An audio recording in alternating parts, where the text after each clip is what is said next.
ਅੱਜ ਦਾ ਆਪਣਾ ਟੌਪਿਕ ਹੈ components of database system. Components of database system ਦਾ ਮਤਲਬ ਕੀ ਹੈ?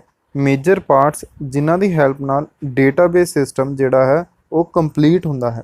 ਤਾਂ ਇਸ ਦੇ ਚਾਰ ਮੇਜਰ ਕੰਪੋਨੈਂਟਸ ਹਨ: ਡੇਟਾ, ਹਾਰਡਵੇਅਰ, ਸੌਫਟਵੇਅਰ ਅਤੇ ਯੂਜ਼ਰਸ। ਸੋ ਫਸਟ ਪੁਆਇੰਟ ਕੀ ਹੈ? ਡੇਟਾ। ਹੁਣ ਡੇਟਾ ਦਾ ਮਤਲਬ ਕੀ ਹੈ? ਜਿਹੜਾ ਡੇਟਾਬੇਸ ਦੇ ਵਿੱਚ ਆਪਾਂ ਡੇਟਾ ਸਟੋਰ ਕਰਦੇ ਹਾਂ ਉਹ ਇਸ ਦਾ ਸਭ ਤੋਂ ਪਹਿਲਾ ਮੇਜਰ ਪਾਰਟ ਹੈ, ਜਿਹੜਾ ਇੱਕ ਜਾਂ ਇੱਕ ਤੋਂ ਜ਼ਿਆਦਾ ਡੇਟਾਬੇਸ ਦੇ ਵਿੱਚ ਸਟੋਰ ਹੁੰਦਾ ਹੈ। ਜੇ ਆਪਾਂ ਡੇਟਾਬੇਸ ਦੀ ਗੱਲ ਕਰੀਏ ਤਾਂ ਡੇਟਾਬੇਸ ਜਿਹੜਾ ਹੈ ਉਹ ਦੋ ਕੰਡੀਸ਼ਨਸ ਦੇ ਵਿੱਚ ਹੋ ਸਕਦਾ ਹੈ। ਆਈਦਰ ਉਹ ਇੰਟੀਗ੍ਰੇਟਿਡ ਹੋ ਸਕਦਾ ਹੈ ਜਾਂ ਉਹ ਸ਼ੇਅਰਡ ਹੋ ਸਕਦਾ ਹੈ, ਔਰ ਦੋਨੋਂ ਵੀ ਹੋ ਸਕਦੇ ਹਨ।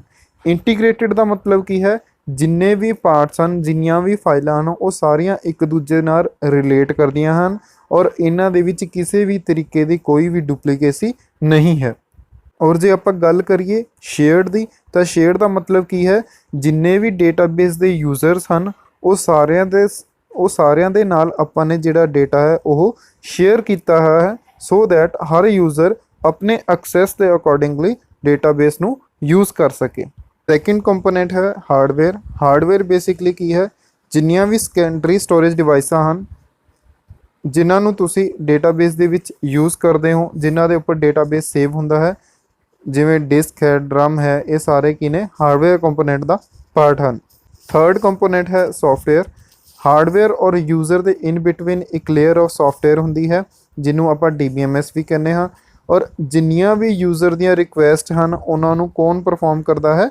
DBMS ਹੀ ਹੈਂਡਲ ਕਰਦਾ ਹੈ। ਜੋ ਫੋਰਥ ਕੰਪੋਨੈਂਟ ਹੈ that is called database users. ਜੇ ਡੇਟਾਬੇਸ ਯੂਜ਼ਰਸ ਦੀ ਗੱਲ ਕਰੀਏ ਤਾਂ ਤੁਹਾਡੇ ਕੋਲ ਸਭ ਤੋਂ ਪਹਿਲਾ ਕੰਪੋਨੈਂਟ ਜਿਹੜਾ ਆਉਂਦਾ ਹੈ that is called application programmer. Application programmer ਉਹ ਪਰਸਨਸ ਹੁੰਦੇ ਹਨ ਜਿਹੜੇ ਰਿਸਪੌਂਸੀਬਲ ਹੁੰਦੇ ਨੇ ਐਪਲੀਕੇਸ਼ਨ ਨੂੰ ਰਾਈਟ ਕਰਨ ਦੇ ਲਈ, ਔਰ ਇਹ ਕੁਝ ਪਰਟੀਕੂਲਰ ਪ੍ਰੋਗਰਾਮਿੰਗ ਲੈਂਗੁਏਜਸ ਯੂਜ਼ ਕਰਦੇ ਹਨ like COBOL, PL1, so that user the requirement ਦੇ ਅਕੋਰਡਿੰਗਲੀ ਡੇਟਾਬੇਸ ਨੂੰ ਡਿਵੈਲਪ ਕੀਤਾ ਜਾ ਸਕੇ। ਜਿੰਨੇ ਵੀ ਡੇਟਾਬੇਸ ਦੇ ਉੱਪਰ ਆਪਰੇਸ਼ਨਸ ਹੁੰਦੇ ਹਨ ਲਾਈਕ ਇਨਫੋਰਮੇਸ਼ਨ ਰਿਟਰੀਵ ਕਰਨਾ, ਨਵੀਂ ਇਨਫੋਰਮੇਸ਼ਨ ਕ੍ਰੀਏਟ ਕਰਨਾ ਜਾਂ ਐਗਜ਼ਿਸਟਿੰਗ ਇਨਫੋਰਮੇਸ਼ਨ ਨੂੰ ਚੇਂਜ ਜਾਂ ਡਿਲੀਟ ਕਰਨਾ, ਤਾਂ ਜਿੰਨੇ ਵੀ ਫੰਕਸ਼ਨਸ ਹਨ ਉਹਨਾਂ ਦੀ ਜ਼ਿੰਮੇਵਾਰੀ ਕਿਸ ਦੀ ਹੈ? Application program. ਔਰ ਡੇਟਾਬੇਸ ਯੂਜ਼ਰਸ ਦੇ ਵਿੱਚ ਸੈਕਿੰਡ ਟਾਈਪ ਆਉਂਦੀ ਹੈ ਐਂਡ ਯੂਜ਼ਰਸ। ਐਂਡ ਯੂਜ਼ਰਸ ਜਿਹੜੇ ਹਨ, ਜਿਹੜੇ ਲਾਸਟ ਕੰਪਿਊਟਰ ਦੇ ਉੱਪਰ, ਟਰਮੀਨਲ ਦੇ ਉੱਪਰ ਬੈਠ ਕੇ ਡੇਟਾਬੇਸ ਨੂੰ ਅਸੈਸ ਕਰਦੇ ਹਨ, ਉਹਨਾਂ ਨੂੰ ਆਪਾਂ ਐਂਡ ਯੂਜ਼ਰਸ ਕਹਿੰਦੇ ਹਾਂ। ਬੇਸਿਕਲੀ ਐਂਡ ਯੂਜ਼ਰਸ ਆਪਾਂ ਹਿਊਮਨ ਹੁੰਦੇ ਹਾਂ ਜਿਹੜੇ ਆਪਾਂ ਨਾਰਮਲੀ ਸੌਫਟਵੇਅਰਸ ਨੂੰ ਯੂਜ਼ ਕਰਦੇ ਹਾਂ ਆਪਣੇ ਮੋਬਾਈਲ ਤੋਂ ਜਾਂ ਕੰਪਿਊਟਰ ਤੋਂ। ਡੇਟਾਬੇਸ ਯੂਜ਼ਰਸ ਦੇ ਵਿੱਚ ਇਹਨਾਂ ਦੀਆਂ ਦੋ ਟਾਈਪਸ ਹਨ, ਕੈਜੂਅਲ ਯੂਜ਼ਰਸ ਔਰ ਨੇਵ ਯੂਜ਼ਰਸ। ਕੈਜੂਅਲ ਯੂਜ਼ਰ ਉਹ ਹੁੰਦੇ ਹਨ ਜਿਨ੍ਹਾਂ ਨੂੰ ਟ੍ਰੇਨਿੰਗ ਦਿੱਤੀ ਜਾਂਦੀ ਹੈ ਤਾਂ ਕਿ ਉਹ ਆਨਲਾਈਨ ਕੁਐਰੀ ਲੈਂਗੁਏਜਸ ਯੂਜ਼ ਕਰਕੇ ਡੇਟਾਬੇਸ ਨੂੰ ਅਸੈਸ ਕਰ ਸਕਣ। ਜਿਹੜੇ ਨੇਵ ਯੂਜ਼ਰ ਹੁੰਦੇ ਹਨ ਉਹਨਾਂ ਨੂੰ ਕਿਸੇ ਵੀ ਤਰੀਕੇ ਦੀ ਕੋਈ ਵੀ ਇਨਫੋਰਮੇਸ਼ਨ ਜਿਹੜੀ ਹੈ ਉਹ ਨਹੀਂ ਹੁੰਦੀ, ਨਾ ਹੀ ਉਹਨਾਂ ਨੂੰ ਕਿਸੇ ਵੀ ਤਰੀਕੇ ਦੀ ਨੌਲੇਜ ਹੁੰਦੀ ਹੈ ਕਿਸ ਲੈਂਗੁਏਜ ਦੇ ਵਿੱਚ ਡਿਵੈਲਪਮੈਂਟ ਹੋਈ ਹੈ, ਡੇਟਾਬੇਸ ਦਾ ਕੀ ਸਟਰਕਚਰ ਹੈ, ਉਹਨਾਂ ਨੂੰ ਕਿਸੇ ਵੀ ਤਰ੍ਹਾਂ ਦੀ ਕੋਈ ਵੀ ਨੌਲੇਜ ਨਹੀਂ ਹੁੰਦੀ। ਤਾਂ ਉਹ ਜਿਹੜੇ ਨੇ ਬਣੇ ਬਣਾਏ ਐਪਲੀਕੇਸ਼ਨ ਪ੍ਰੋਗਰਾਮਸ ਨੂੰ ਯੂਜ਼ ਕਰਦੇ ਹਨ ਔਰ ਉਹਨਾਂ ਦੀ ਹੈਲਪ ਨਾਲ ਹੀ ਡੇਟਾ ਨੂੰ ਅਸੈਸ ਕਰਦੇ ਹਨ। ਨੈਕਸਟ ਜੋ ਹੈ DBA। DBA ਕੀ ਹੈ? ਇੱਕ ਪਰਸਨ ਜਾਂ ਗਰੁੱਪ ਆਫ ਪਰਸਨ ਹੈ ਜਿਹੜਾ ਕਿ ਰਿਸਪੌਂਸੀਬਲ ਹੁੰਦਾ ਹੈ ਓਵਰਆਲ ਕੰਟਰੋਲਿੰਗ ਦਾ ਡੇਟਾਬੇਸ। ਠੀਕ ਹੈ ਜੀ। ਜਿਵੇਂ ਮੰਨ ਲਓ ਤੁਸੀਂ ਇਹ ਕਹਿ ਲਓ ਇੱਕ ਬੈਂਕ ਦੇ ਵਿੱਚ ਬੈਂਕ ਮੈਨੇਜਰ ਹੈ, ਤਾਂ ਬੈਂਕ ਮੈਨੇਜਰ ਦੀ ਜ਼ਿੰਮੇਵਾਰੀ ਕੀ ਹੈ? ਪੂਰੇ ਕੰਪਲੀਟ ਬੈਂਕ ਦੇ ਆਪਰੇਸ਼ਨਸ ਦੀ। ਤਾਂ ਉਸੇ ਤਰੀਕੇ ਨਾਲ ਜਿਹੜਾ DBA ਹੈ ਉਹਦੀ ਜ਼ਿੰਮੇਵਾਰੀ ਕੀ ਹੈ? ਪੂਰੇ ਦੇ ਪੂਰੇ ਕੰਪਲੀਟ ਡੇਟਾਬੇਸ ਨੂੰ ਯੂਜ਼ ਕਰਨ ਦੇ ਲਈ।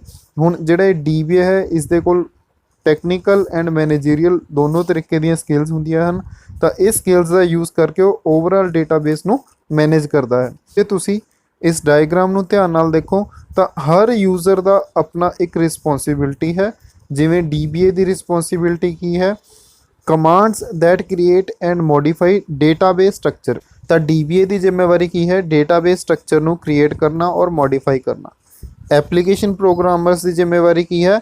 ਉਹ ਸਾਰੇ ਪ੍ਰੋਗਰਾਮ ਲਿਖਣਾ ਜਿਹੜੇ ਕਿ ਇੱਕ ਪਰਟੀਕੂਲਰ ਲੈਂਗੁਏਜ ਦੇ ਵਿੱਚ ਹੁੰਦੇ ਹਨ। ਕੈਜੂਅਲ ਯੂਜ਼ਰਸ ਦੇ ਕੋਲ ਆਨਲਾਈਨ ਕੁਐਰੀ ਲੈਂਗੁਏਜ ਹੁੰਦੀ ਹੈ। ਨੇਵ ਯੂਜ਼ਰ ਕੋਲ ਪਹਿਲਾਂ ਹੀ ਬਣਿਆ ਬਣਾਇਆ ਸਾਰਾ ਕੁਝ ਹੁੰਦਾ, ਉਹਨਾਂ ਨੂੰ ਕਿਸੇ ਵੀ ਤਰੀਕੇ ਦੀ ਕੋਈ ਨੌਲੇਜ ਨਹੀਂ ਹੁੰਦੀ। ਤਾਂ DBMS ਤੋਂ ਇਹ ਸਾਰੇ ਦੇ ਸਾਰੇ ਯੂਜ਼ਰ ਆਪਣੀ ਰਿਕੁਆਇਰਮੈਂਟ ਦੇ ਅਕੋਰਡਿੰਗਲੀ ਆਪਰੇਸ਼ਨ ਪਰਫਾਰਮ ਕਰਦੇ ਹਨ, ਜਿਹੜਾ ਡੇਟਾਬੇਸ ਤੋਂ ਡੇਟਾ ਰਿਟਰੀਵ ਕਰਕੇ ਐਂਡ ਯੂਜ਼ਰ ਨੂੰ ਪ੍ਰੋਵਾਈਡ ਕਰਦੇ ਹਨ। ਹੁਣ ਜੇ ਆਪਾਂ ਗੱਲ ਕਰੀਏ DBA ਦੀਆਂ ਕੀ ਰਿਸਪੌਂਸਿਬਿਲਟੀਜ਼ ਹਨ, ਡੇਟਾਬੇਸ ਐਡਮਿਨਿਸਟ੍ਰੇਟਰ ਦੀਆਂ ਕੀ ਜ਼ਿੰਮੇਵਾਰੀਆਂ ਹਨ, ਤਾਂ ਪਹਿਲੀ ਜ਼ਿੰਮੇਵਾਰੀ ਕੀ ਹੈ? Deciding the information content of the database system. Database ਦੇ ਵਿੱਚ ਕਿਹੜੇ-ਕਿਹੜੇ ਐਟਰੀਬਿਊਟਸ ਆਪਾਂ ਸੇਵ ਕਰਨੇ ਹਨ। ਇੱਕ ਟੇਬਲ ਦੇ ਵਿੱਚ ਮਲਟੀਪਲ ਐਟਰੀਬਿਊਟਸ ਹੁੰਦੇ ਹਨ, ਜਿਵੇਂ ਸਟੂਡੈਂਟ ਹੈ ਤਾਂ ਸਟੂਡੈਂਟ ਦਾ ਨੇਮ, ਫਾਦਰ ਨੇਮ, ਮਦਰ ਨੇਮ, ਉਸਦਾ ਰੋਲ ਨੰਬਰ ਕੀ ਹੈ, ਉਸਦਾ ਐਡਰੈਸ ਕੀ ਹੈ, ਪਿਨ ਕੋਡ ਕੀ ਹੈ। ਤਾਂ ਇਹ ਸਾਰੇ ਕੀ ਨੇ, ਫੀਲਡਸ ਜਾਂ ਐਟਰੀਬਿਊਟ।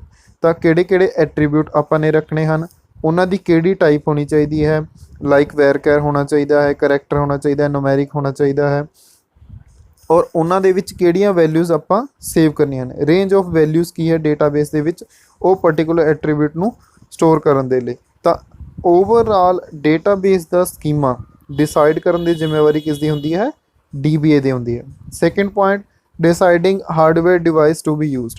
ਤਾਂ ਡੇਟਾਬੇਸ ਨੂੰ ਮੈਨੇਜ ਕਰਨ ਲਈ, ਡੇਟਾ ਨੂੰ ਸਟੋਰ ਕਰਨ ਦੇ ਲਈ ਆਪਾਂ ਨੂੰ ਹਾਰਡਵੇਅਰ ਡਿਵਾਈਸਿਸ ਦੀ ਜ਼ਰੂਰਤ ਪੈਂਦੀ ਹੈ।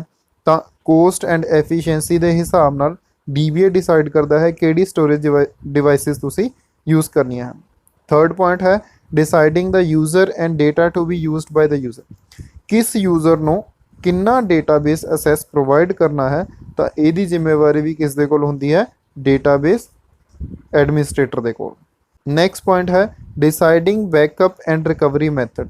ਹੁਣ ਬਾਈ ਚਾਂਸ ਤੁਹਾਡਾ ਡੇਟਾ ਐਕਸੀਡੈਂਟਲ ਲੋਸਟ ਹੋ ਜਾਵੇ ਤਾਂ ਉਸ ਤੋਂ ਬਚਣ ਦੇ ਲਈ DBA ਜਿਹੜਾ ਹੈ ਰੈਗੂਲਰਲੀ ਡੇਟਾਬੇਸ ਨੂੰ ਬੈਕਅਪ ਕਰਦਾ ਹੈ। ਤਾਂ ਉਹ ਡੇਟਾਬੇਸ ਬੈਕਅਪ ਕਿੰਨਾ ਕਰਨਾ ਹੈ, ਕਿਸ ਤਰੀਕੇ ਨਾਲ ਕਰਨਾ ਹੈ, ਤਾਂ ਇਹਦੀ ਜ਼ਿੰਮੇਵਾਰੀ DBA ਦੀ ਹੁੰਦੀ ਹੈ। ਇਨ ਕੇਸ ਤੁਹਾਡਾ ਡੇਟਾਬੇਸ ਲੋਸਟ ਹੋ ਜਾਵੇ, ਖਰਾਬ ਹੋ ਜਾਵੇ, ਕਰਪਟ ਹੋ ਜਾਵੇ, ਤਾਂ ਉਸ ਨੂੰ ਰਿਕਵਰ ਕਰਨਾ, ਬੈਕਅਪ ਦੇ ਉੱਪਰੋਂ ਰਿਕਵਰ ਕਰਨ ਦੀ ਜ਼ਿੰਮੇਵਾਰੀ ਵੀ ਕਿਸ ਦੀ ਹੁੰਦੀ ਹੈ, ਡੇਟਾਬੇਸ ਐਡਮਿਨਿਸਟ੍ਰੇਟਰ ਦੀ ਹੁੰਦੀ ਹੈ।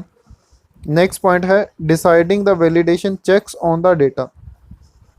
ਹੁਣ ਜਦੋਂ ਕੋਈ ਵੀ ਡੇਟਾਬੇਸ ਦੇ ਵਿੱਚ ਸੇਵ ਕਰਦੇ ਹਾਂ ਤਾਂ ਉਹਦੇ ਉੱਪਰ ਕੁਝ ਵੈਲੀਡੇਸ਼ਨ ਚੈੱਕ ਲਗਾਏ ਜਾਂਦੇ ਹਨ ਕਿ ਪ੍ਰੋਪਰ ਡੇਟਾਬੇਸ ਦੇ ਵਿੱਚ ਸੇਵ ਹੋ ਰਿਹਾ ਜਾਂ ਨਹੀਂ ਹੋ ਰਿਹਾ। ਇਹ ਵੈਲੀਡੇਸ਼ਨ ਚੈੱਕ ਨੂੰ ਲਗਾਉਣਾ, ਸਟੈਂਡਰਡਸ ਨੂੰ ਮੇਨਟੇਨ ਕਰਨ ਦੀ ਜ਼ਿੰਮੇਵਾਰੀ ਵੀ DBA ਦੀ ਹੁੰਦੀ ਹੈ। ਲਾਈਕ ਜੇ ਤੁਸੀਂ ਧਿਆਨ ਨਾਲ ਦੇਖੋ, ਫੋਰ ਐਗਜ਼ਾਮਪਲ ਲਾਇਸੈਂਸ ਦਾ ਡੇਟਾਬੇਸ ਬਣਾ ਰਹੇ ਹਾਂ ਤਾਂ ਲਾਇਸੈਂਸ ਡੇਟਾਬੇਸ ਦੇ ਵਿੱਚ ਜਿਹੜਾ ਏਜ ਵਾਲਾ ਕਾਲਮ ਹੋਏਗਾ, ਐਟਰੀਬਿਊਟ ਹੋਏਗਾ, ਤਾਂ ਉਸ ਦੇ ਵਿੱਚ ਜਿਨ੍ਹਾਂ ਦੀ ਉਮਰ 18 ਸਾਲ ਤੋਂ ਪਲੱਸ ਹੋਏਗੀ ਉਹਨਾਂ ਦਾ ਹੀ ਡੇਟਾ ਐਂਟਰ ਹੋਏਗਾ। ਜੇ 18 ਸਾਲ ਤੋਂ ਥੱਲੇ ਵੈਲੀਡੇਸ਼ਨ ਚੈੱਕ ਲਗਾ ਦਾਂਗੇ, ਨੀਚੇ ਹੈ, ਤਾਂ ਉਹ ਪਰਸਨ ਜਿਹੜਾ ਹੈ ਲਾਇਸੈਂਸ ਬਣਾਉਣ ਲਈ ਐਲੀਜੀਬਲ ਨਹੀਂ ਹੈ। Monitoring performance and responding to changing environment. ਤਾਂ ਸਮੇਂ ਦੇ ਹਿਸਾਬ ਨਾਲ ਆਪਣੇ ਡੇਟਾਬੇਸ ਨੂੰ ਚੈੱਕ ਕਰਦੇ ਰਹਿਣਾ ਔਰ ਜਿੰਨੀਆਂ ਵੀ ਐਡਜਸਟਮੈਂਟ ਕਰਨੀਆਂ ਹਨ ਰਿਕੁਆਇਰਮੈਂਟ ਦੇ ਅਕੋਰਡਿੰਗਲੀ, ਉਹਦੀ ਜ਼ਿੰਮੇਵਾਰੀ ਵੀ ਕਿਸ ਦੀ ਹੈ, DBA ਦੀ ਹੈ। ਡਿਫਾਈਨਿੰਗ ਦਾ storage structure and assess strategies. ਜਿੰਨੀਆਂ ਵੀ ਡੇਟਾ ਡੈਫੀਨੇਸ਼ਨ ਲੈਂਗੁਏਜ ਹਨ ਜਾਂ ਸਟੋਰੇਜ ਸਟਰਕਚਰ ਹੈ, ਤਾਂ ਇਸ ਨੂੰ ਮੇਨਟੇਨ ਕਰਨ ਦੀ ਜ਼ਿੰਮੇਵਾਰੀ ਵੀ ਕਿਸ ਦੀ ਹੈ, ਡੇਟਾਬੇਸ ਐਡਮਿਨਿਸਟ੍ਰੇਟਰ ਦੀ ਹੈ।